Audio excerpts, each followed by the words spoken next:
What's up, guys? This is Infontech, and as you may know that Apple had their WWDC 2025 event yesterday, and they announced a lot of software updates for all of the devices. So we'll start with this is specifically about the iOS 26, but let's just talk about the event. So what they mainly did is they, instead of naming their new release like iOS 19 and iPadOS 19 and tvOS 19 and watchOS 12, they just canceled that out and then just named everything across the board 26. So everything is iOS 26, iPadOS 26, macOS 26, visionOS 26, watchOS 26, tvOS 26. So everything is 26 in this release. So this is about iOS 26, and as you can see, this has a new wallpaper also. So this is the iPhone 15 Pro Max, and I'm trying the iOS 18 Developer Beta 1 on this, which just released also a few hours ago. So we'll just try this out, and I'll just show it to you guys what are the new features in this. So let's begin. So at first, this is not a feature, but as you may already know that every year they introduce a new wallpaper. So this is the new wallpaper for this year. And one more thing, which I'll come back to it later, but this is this liquid glass design, which seems to be translucent and also moves according to how you tilt your phone. So let's begin with our first feature.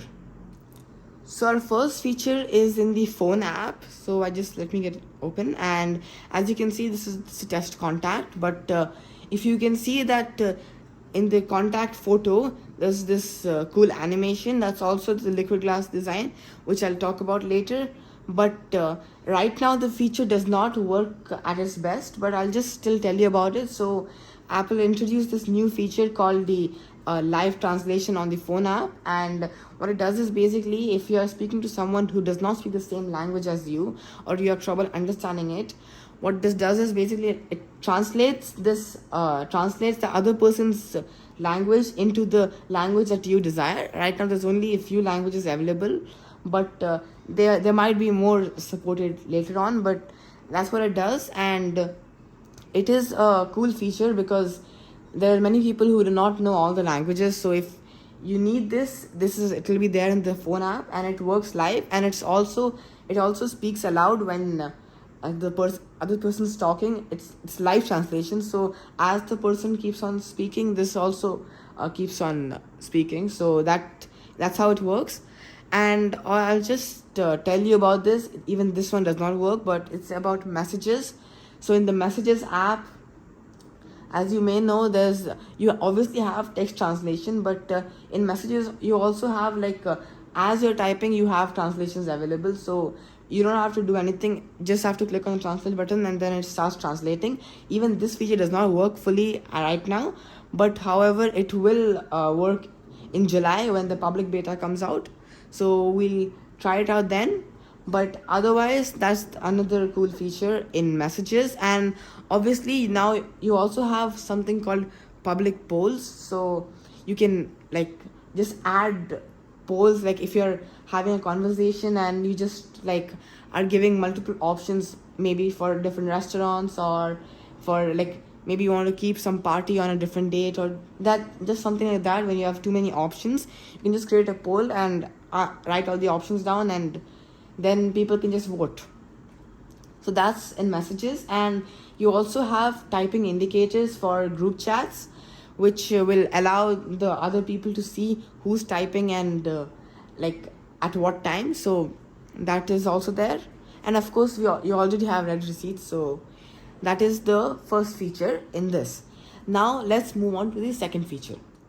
So our second feature is to do with photos. So as you may know, the Apple Vision Pro has something called Spatial Photos, and you can shoot them with the iPhone 15 Pro, 15 Pro Max, and the 16 series. And what it basically does is it gives that 3D kind of depth effect to the photos, which you can view on the Vision Pro. And it's really immersive, so you really feel like you're in the moment. So that kind of thing has been also done in the Photos app on the iPhone. I'll just show it to you. So this is just like a forest, a bush, and it's just trees. It's just plants basically over here. So what now I can do is I can just convert this into a 3D kind of photo, and what that will do is it will just give that depth kind of effect, which does feel cool. And if you're in a moment, it will just feel like you're actually revisiting that particular place. So all I have to click is this one button right here, and I just click this, and now it converts into a spatial scene. So as you can see here, as I'm moving the phone, I can see different dimensions of this. So it's not exactly 3D, but it gives a 3D kind of look. So it just feels like very immersive, even though it's not in the Vision Pro. So, and when you zoom in, it's full screen. This is how it looks. So yes, it does feel really good. You can do this with, it's best if you have any subject in the, like if you have one main subject in the photo, that will be more immersive, much more immersive. But it even like in this plants also, it works really good. So our next feature, I mean, it's not the next feature, but I'll just talk about it. So this is the lock screen. I'll just show it to you. So that spatial thing also works on the lock screen. So as you can see here, this is just a sky. This is a scenery, and I just skyline, and this is how you can just move. Look, this is it gives a 3D look again, and yeah, this is really cool. Now this is the photo shuffle, so you can use that, or else you have one more option. If you click on customize, you get this one more option, which right over here. If you disable this, then what it does is it depending on the photos, it just changes. So for example, in this, the time is long. If we every hour, depending on your photos, if you have something like if the skyscraper is maybe here, then the time becomes shorter. And one more thing is there, if you have any notifications, the device will try its best to keep the background also visible by just adjusting the height and width of the time. So yeah, that is really cool. And now let's move on to our third feature. So our third feature is about AI. So as you know, Apple Intelligence it was announced last year, and now we don't have that many upgrades to Siri, but however we do have like image playground, Genmoji, writing tools, notification summary, mail summaries, prioritizing notifications, and many more features like that. We do have all of that, and also ChatGPT integration. So we have that, but there's one more feature, and that was announced last year also. That was called with the 16 series. So that was called Visual Intelligence. So for the 16 series iPhones, it's on the camera control button. It's on the camera control. You can press that and open Visual Intelligence, except for the iPhone 16e. But for the 15 Pro, 15 Pro Max, and 16e, you have the action button, which you can also customize to other things. But if you want the Visual Intelligence, you can use that. So right now, if you just press this, it opens Visual Intelligence. So you have this ask button, which will use ChatGPT to answer the question, or when you point out some image, it will just ask ChatGPT about the image, or you can Google search. This is the Google search button. So you can choose this. But this is not about the camera. So sometimes if you find something on your screen and you really want to see that, maybe it's some jacket, or it's something you want to purchase, or maybe you just want to find out more information about, now you can do that just by taking a screenshot. So for example, this is just the home screen by default, and I just take a screenshot of this. Yeah, there's this new kind of look also. So in this, you have these two buttons. There's this ask and there's this image search. If you click on either of those, it will take the whole image and then it will search. However, suppose I just want to take this camera logo. So I just highlight this particular logo, and then you swipe up, and it does take some time to load. And you can see this, what it finds best representing that image. This is what it gives me from Google. I can also ask ChatGPT. You can just ask details. That also works. So yeah, and now you can just click on X and the image just goes off screenshot. So that's also there, and that's the thing in AI. So now let's move on to notes.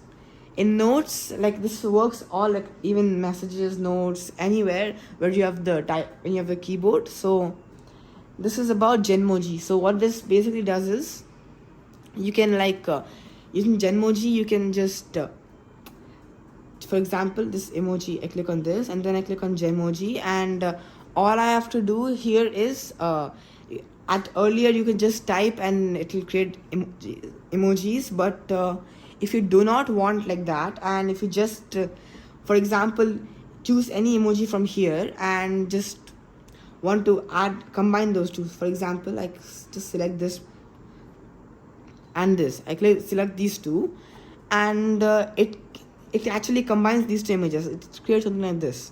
If I suppose also add something like maybe a leather jacket, so I click on this and let's see what it does. So just okay, so that does not work because this is the beta version, so there might be some issues, but maybe I can just add hearts or something like that. We can try for this, and let's see. Yeah, this is how it will be. So it does create it pretty good, and you can type and use the emojis at the same time. So yeah, this thing is a new feature they have announced. And also now in Genmoji, you can, even if you're creating Genmoji of some person, then you can also change their expression, or maybe give them long hair, or like change their hairstyle or outfit or all that. So even that works. And now there's one more feature in Image Playground, which is ChatGPT integration with in Image Playground itself. So you had some default options where you could create images. That was like illustration and all that. But now you have ChatGPT also. So you can use its image generating models and create images directly on the Image Playground app. So that's not working the best at this point, but when it works fully maybe in July, the public beta, I will surely show that. So yeah, that is for the third feature.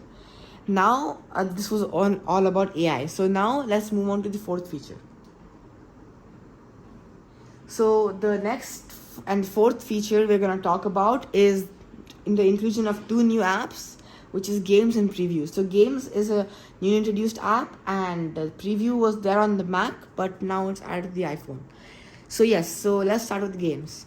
So this is, as you can see here, this is the Games app, and what this does is basically like to keep track of all the games you're playing, and what's your score in each of these games, and also what your friends are playing, and how you can compete with them, and what's your score and all that. So you can keep track about what you're playing, how you're playing, what's your stats, all that stuff is there on this app. It's like all your games in just one app. So that could be a benefit for some people who play games a lot, but there's also this new like liquid glass thing. So this is, as I told you, this is liquid glass, so I'll talk about that in the next feature. But that's what is there for Games app. Now for Preview, it's just like to preview your files basically, and all of your files if you want to edit instantly or annotate or anything like that. So it's just like a short annotating, editing this thing. So that's Preview. And now that's it for the fourth feature. Well, let's talk about the fifth and the final feature. The next feature we're going to talk about is the biggest and the most highlighted feature out of the whole event, which is the design. So this design is across all the software updates, but I'm focusing particularly on the iOS. So for the iOS update, we can see that all the icons have become different, and the camera icon is fully redesigned, and everything is much more, it's like has more depth effect, and it's like multiple layers stacked on top of each other to create this logo. So as you can see here, even in this, yes, it does lag a bit here, but apart from that, there's this liquid glass design, as I said, what they call it as, and as you can see here, this also tilts because of the gyroscope sensor, and here also we have the liquid glass design, which it's basically more translucent compared to the previous design. And that's for the lock screen now. And the home screen, all the apps are more 3D, the native apps to the iPhone, but the third party developers are still working on this to make it better. So we will see that sometime soon, but not as of now. Like for example, even ChatGPT and that even ChatGPT does not have the 3D look. So yes, that is the thing. But otherwise, this is a really good thing. Like it just feels more futuristic. So it's inspired by the Vision Pro, which has also depth icons, but except for that, that's circular. This is more rectangular. So that is for the home screen. And now if you open, like just for a demo, if you open camera, you can see that there's this. At first you'll see this photo and video. These are the two main default that will be visible. Once you choose to move apart, you can just slide and this will move. So you can see, you can just move, and then you can take everything stays the same. You can take spatial videos if you want, like this. That also works. If you want a normal video, you can take that. Now you can, this is much more easier to change the format. If you want like ProRes HDR, you can do that. And that's only the external storage device, same with ProRes log. And if you want, this is like 4K 60, so that also works. So yes, and then your zoom lens, even that's the same. Everything else stays the same apart from this thing. And yeah, even this is more translucent. So the design is a major overhaul compared to the previous one. And as you may know, the iOS 7 was the first major design change to the releases before that, and this is the second one after iOS 7. So all these apps are much more 3D like, and even Notes, let's say, there's this kind of thing, so it does not take up the whole space. Same with Safari, same with Apple TV. So it's more like intuitive, and this is the major change in this whole update. Apart from that, I think there are small minor improvements and small things like the fact that it will allow you to, once if your camera lens is a bit dirty, and you like, it will just tell you that okay, you have to clean your camera lenses. So that is also there. There's many minor improvements, but other than that, these are the 5 major things that have been changed this year. So thank you for watching, and see you in the next video. Bye.